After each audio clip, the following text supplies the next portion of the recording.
India और बांग्लादेश पे एक बार फिर बॉर्डर क्लैश देखने के लिए मिल रहा है दोस्तों। जय हिंद एवरीवन, आप सभी का स्वागत है कैपिटल आईएएस के यूट्यूब चैनल पे। आप देख पा रहे हैं कि ये चिकन नेक की बात हो रही है। इतना क्रिटिकल ये एरिया है भारत के मैप पे। आप देख पाएंगे कि किस तरीके से जब आप ईस्ट की ओर जाते हैं तो एक स्ट्रेटेजिक नेक बनता हुआ आपको दिखाई दे रहा है, जहां पे हमें ट्राई डायरेक्शनल थ्रेट देखने के लिए मिलते हैं। सबसे पहले आप देखते हैं chicken neck is threatened by China, then this chicken neck is only threatened by the other countries. बाकी के अदर कंट्रीज से फ्लक्स भी हमें देखने के लिए मिलता है, like Bhutan. And thereafter you will also see कि अब बांग्लादेश भी ये ट्राई डायरेक्शनल थ्रेट में शामिल हो गया है। जी हाँ दोस्तों, मैं बता रही हूँ आपको एक ऐसे अपडेट के बारे में जहां पे हाल फिलहाल में देखने के लिए मिली है बीएसएफ के जवान और इनकी बेसिकली एक क्लैश होती है कुछ लोगों से जो अवैध तरीके से, इलीगल तरीके से भारत में घुसने की कोशिश कर रहे थे near this chicken neck. Let me tell you guys कि यहाँ बांग्लादेश, आज मैं एक ऐसा रिलेशन अनकवर करने वाली हूं जिसके लिए आपको वीडियो के अंत तक बने रहना है। यहाँ आज डिस्कस करेंगे कि बांग्लादेश जो ये हरकतें अचानक से करने लग रहा है इंडिया के साथ, ये वही बांग्लादेश है जो शेख हसीना के जब नेतृत्व में था, इंडिया के साथ बहुत अच्छी टाइज थी। ये वही बांग्लादेश है जिसको कि इंडिया ने सबसे पहली बार रिकॉग्नाइज किया कि आप जो है one of the fastest growing economies in the world है, पहली चीज। और दूसरी चीज, इनका 1971 में लिबरेशन वॉर जो होता है, जिसको ये जो है 16 दिसंबर को विजय दिवस मनाते हैं, ये जो कहानी है पूरी की पूरी, इसकी शुरुआत 3 दिसंबर 1971 से हो गई थी, जिसमें मैसिव तरीके से दोस्तों इंडिया ने पार्टिसिपेट किया और मुक्ति बाहिनी को ट्रेन करने के बाद इंडिया ने इन्हें लिबरेट कराया। वो कहते हैं, आपने हिंदी में एक कहावत सुनी होगी, आंख दिखाना। तो वो इस तरीके की सारी चीजें और इंडिया के रिसोर्सेज, इंडिया का time, money, energy, synergy, everything they have used, and now ये हमें ही आंख दिखा रहे हैं हमारे बॉर्डर पे। तो जानते हैं पूरा का पूरा मामला क्या है। एक एक अननोन व्यक्ति आप देख रहे हैं, एक स्ट्रेंजर व्यक्ति को मार दिया गया है, मार गिराया है बीएसएफ के जवानों ने। But I will also tell you the fact कि एक बीएसएफ का जवान भी यहाँ पे शहीद नहीं, इंजर्ड होते हुए नजर आ रहे हैं। ठीक है, बीएसएफ जवान injured after smuggling bid thwarted along India Bangladesh border in West Bengal। देखिए, I will also tell you that एक पूरे के पूरे केस सिनेरियो में हमारे पास जब न्यूज आती है ना कि बीएसएफ के जवान शहीद हुए हैं या फिर बीएसएफ के जवान को इंजरी आई है, हेवीली इंजर्ड हुए हैं, तो ये या तो कभी पाकिस्तान की वजह से होता है, या तो कभी भारत में नक्सलिज्म की वजह से होता है, और या तो हमारे ईस्टर्न स्टेट्स के थ्रेट्स की वजह से होता है। तो आप देख सकते हैं, आप इसको थर्ड कैटेगरी में क्लासिफाई कर सकते हैं, एंड द जवान इज इंजर्ड। बहुत बड़ी बात है भारत के लिए। क्यों? क्योंकि this news coming from the side of Bangladesh is not acceptable for India. आपको मैं पूरी न्यूज बताती हूँ कि अचानक से क्या हो रहा है। 15 से 20 बांग्लादेशी मिस्क्रिएंट्स इलीगली क्रॉस करने लग जाते हैं भारत और बांग्लादेश का अंतरराष्ट्रीय बॉर्डर। इस बॉर्डर को क्रॉस करने के बाद भारत की टेरिटरी में घुसते हैं और यहाँ पे एक क्लैश देखने के लिए मिलता है। निरंतर बीएसएफ के जवान पे फायर करना स्टार्ट करते हैं जब बीएसएफ के जवानों ने इन्हें रोका है और इंक्वायर किया है।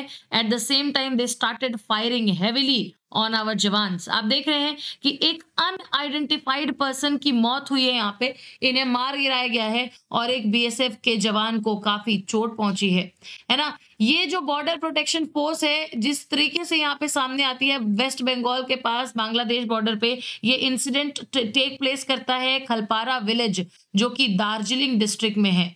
तो आपको मैं बता दूं कि जिस तरीके से इन्होंने रिपोर्ट किया है इस मामले को, ये बताते हैं कि 15 से 20 बांग्लादेशी मिस्क्रिएंट्स जो हैं अंतरराष्ट्रीय सीमा को क्रॉस कर रहे थे, भारत में घुस रहे थे, और जैसे ही भारत में घुसते हैं कुछ और मिस्क्रिएंट्स, ये मिस्क्रिएंट्स अगर मैं आपको बता दूं, इसका मतलब वो लोग होते हैं जो डिस्टर्बेंसेस फैलाने का काम करते हैं। तो कुछ और मिस्क्रिएंट्स के द्वारा इन्हें ज्वाइन किया गया है इंडियन साइड में भी, और कैटल हो गया, कुछ अपने जो है लाइव स्टॉक हो गए, बाकी कॉन्ट्राबैंड हो गए, अलग अलग चीजों की स्मगलिंग में भी शामिल है। जैसे ही इन्हें बीएसएफ रोकती है, दे started firing. Please have a look at this map. ये बहुत ही क्रिटिकल मैप है जो मैं आपको बता रही हूँ। आपको मैं बता दें कि ये जो आज की डेट में पूरा डिफरेंट कलर्स में आप देख रहे हैं ना, एक टाइम था जब ये इंडिया था। India that was undivided India. धीरे धीरे यहाँ से निकल करके जो है अलग अलग कंट्रीज, फॉर एग्जाम्पल पाकिस्तान अलग देखेगा, बांग्लादेश जो कि ईस्ट पाकिस्तान के नाम से जाना जाता था, 1971 में दोस्तों लिबरेट होकर के बन गया बांग्लादेश।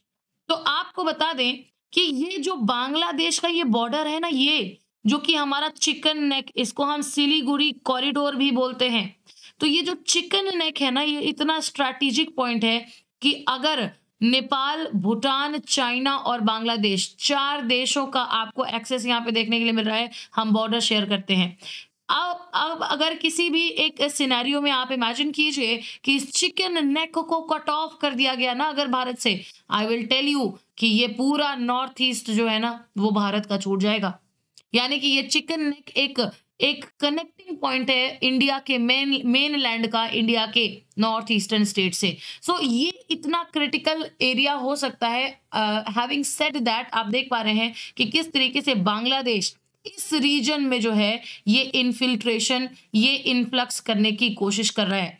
दोस्तों मैं आपको ये बता दूं कि बांग्लादेश का ये जो इन्फिल्ट्रेशन है ना, ये इन्फिल्ट्रेशन कोई नई चीज नहीं है।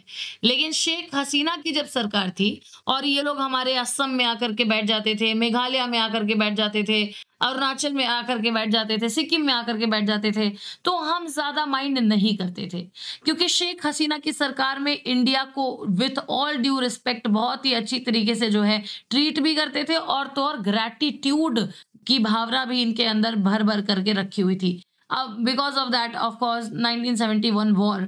लेकिन उसके बाद आज जो आप देख रहे हैं, इनकी अंतरिम सरकार बनी हुई है, मोहम्मद यूनुस वहां पे बैठे हुए हैं, और ये यूनुस जी अचानक से भारत के खिलाफ कभी जाने लगते हैं, कभी भारत के खिलाफ बोलने लगते हैं, और कभी ये भी बोल देते हैं कि नहीं भाई हमारा तो भारत से बहुत अच्छा रिश्ता है।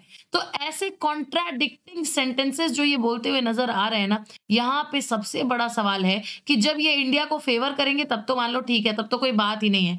लेकिन जब ये इंडिया के अगेंस्ट इतने बड़े बड़े एक्शंस कर दे रहे हैं, जैसे कि 7 मार्च और 8 मार्च की मैं बात बताऊं दोस्तों, यहाँ बांग्लादेश में एक बहुत बड़ी रैली ऑर्गेनाइज होने वाली थी, जिसको इन्होंने कहा भी था कि हम पूरी कोशिश करेंगे कि ये रैली ऑर्गेनाइज ना हो, क्योंकि इस रैली के द्वारा भारत की सीमाओं पे खतरा मंडरा सकता है। लेकिन कहा कुछ और दोस्तों और किया कुछ और। ऐसा कोई प्रयास नहीं किया गया इस रैली को रोकने के लिए, एंड एज अ रिजल्ट आप देख सकते हैं कि कुछ लोग भारत में अवैध तरीके से, इसी रैली की आड़ में अवैध तरीके से घुसने की कोशिश भी करने लग जाते हैं। तो मैं आपको बताऊं, ये यूनुस इतने स्ट्रॉन्ग स्टेटमेंट्स दे कैसे रहे हैं। आप जानते हैं कि कहीं का खोया कहीं मिलता है, और कहीं का पाया बेसिकली कहीं आता है, ऐसा हिंदी में कहावत है। आपको मैं बता दूं कि यदि आपके पास खाने की एक थाली आपके घर पे ऑलरेडी रखी हुई है, और बाहर आपको खाने के लिए बस एक रोटी कोई ऑफर कर दे, तो आप शायद से वो रोटी का ऑफर जो है ठुकरा करके वापस आ जाएंगे। हैविंग सेड दैट, ये आप जानते होंगे कि घर पे तो एक थाली पूरी की पूरी रखी हुई है। सिमिलरली ये बांग्लादेश जो इंडिया को इस तरीके से निगलेक्ट कर रहा है, बार बार इंडिया की सॉवरेनिटी को, इंडिया के बॉर्डर इंटरेस्ट को चैलेंज कर रहा है, ये बांग्लादेश क्या किसी से बैकअप है? क्या यूएसए, क्या चाइना, क्या पाकिस्तान, क्या इनकी कोई बैकिंग कर रहा है इंडिया के अगेंस्ट? तो इस पे मैं आऊंगी, उससे पहले मैं आपको बता दूं कि बीएसएफ की पेट्रोल पार्टी जैसे ही इन लोगों को रोकती है, वैसे ही ये अटैक कर देते हैं दाह के साथ। दाह क्या होता है भाई? एक सिकल जैसा एक वेपन होता है, औजार होता है। दाह लकड़ियां और पत्थर की बरसात होना शुरू, पत्थर से बरसात करना शुरू करते हैं। बीएसएफ के ट्रूपर्स को आप देख रहे हैं, अटैकर्स ने बहुत ही गंदी तरीके से, रिलेंटलेस तरीके से आप देख रहे हैं कि ट्राई किया कि उनके ऊपर अटैक किया जाए। Tried to snatch the weapon of a jawan, sensing a threat to his life, the jawan fired from his rifle and the miscreants fled. तो आप देखिए इस तरीके की जो झड़प होने लग रही है ना, इसके माध्यम से एज अ रिजल्ट एक बीएसएफ जवान बुरी तरीके से जख्मी हुए हैं, और एक अननोन अनआइडेंटिफाइड पर्सन जो है ऑन द स्पॉट गोली लगती है, और इसी बेसिकली मिसक्रिएंट्स में से एक जो है उनकी डेथ हो जाती है।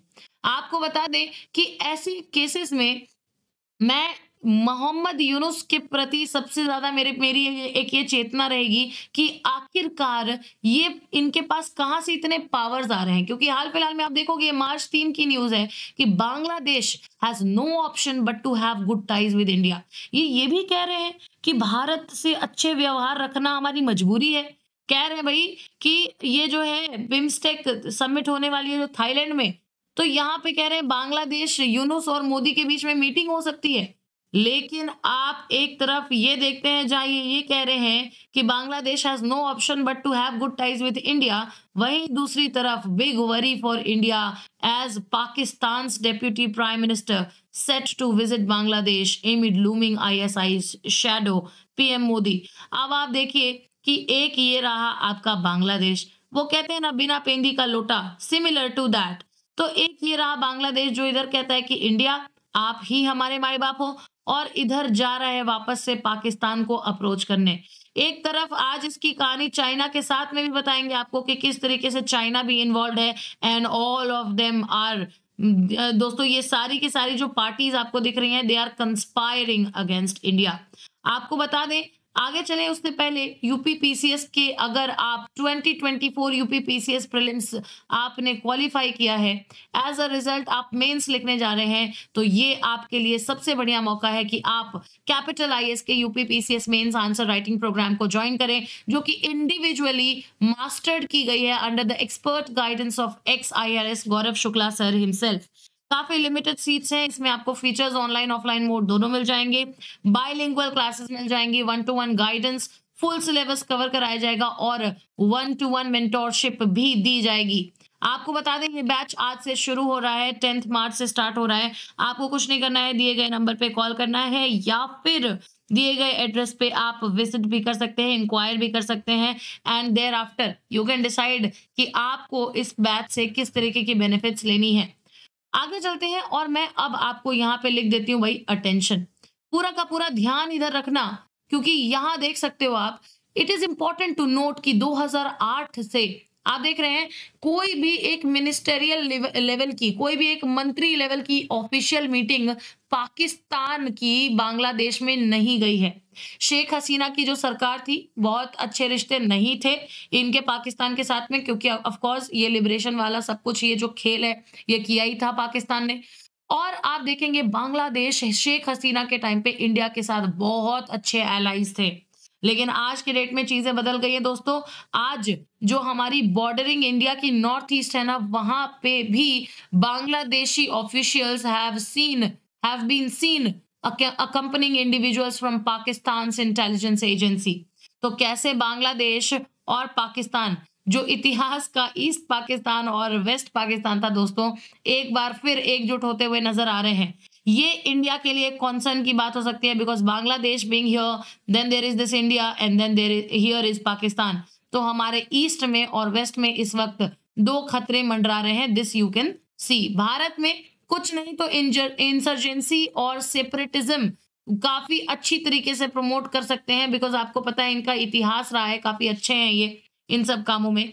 और एक और आपको बात बताते हैं कि मार्च 26, बहुत ज्यादा दिन नहीं बचे हैं, हार्डली 15 डेज, मार्च 26 को बांग्लादेश के मोहम्मद यूनुस जा रहे हैं विजिट करने के लिए चाइना, और ये बायलैटरल टॉक्स करेंगे शी जिनपिंग के साथ। तो यहाँ पे आप देखिए न्यू दिल्ली में अभी मॉनिटर किया गया है कि Dhaka's growing engagement with China and Pakistan particularly after the fall of prime minister Sheikh Hasina's government in August 2024 is a great matter of concern for India.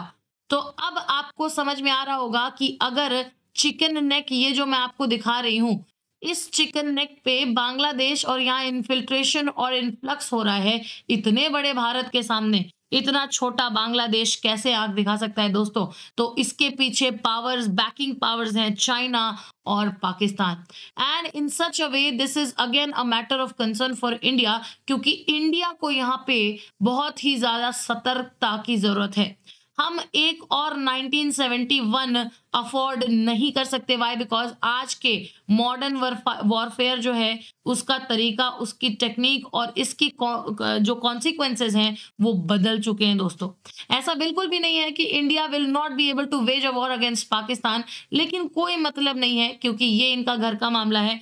बहुत आपने देखा 1971 से पहले जब ये ईस्ट पाकिस्तान हुआ करता था बांग्लादेश, तो इसी बांग्लादेश को लूटा, गलत तरीके से एक्सप्लॉइट किया, यहाँ के नेचुरल रिसोर्सेज को कोई भी पॉलिटिकल रिप्रेजेंटेशन भी नहीं दिया जिस पाकिस्तान ने। आज अगर ये उसी पाकिस्तान के साथ जाने को तैयार है या फिर टीम अप करने के लिए तैयार है इंडिया के अगेंस्ट, तो इनकी, अगर मैं ग्लोबल सिनेरियो पे क्या ही बात करूं, एथिकली और मॉरली भी कोई देश इस हद तक कैसे गिर सकता है, this is again a very big question.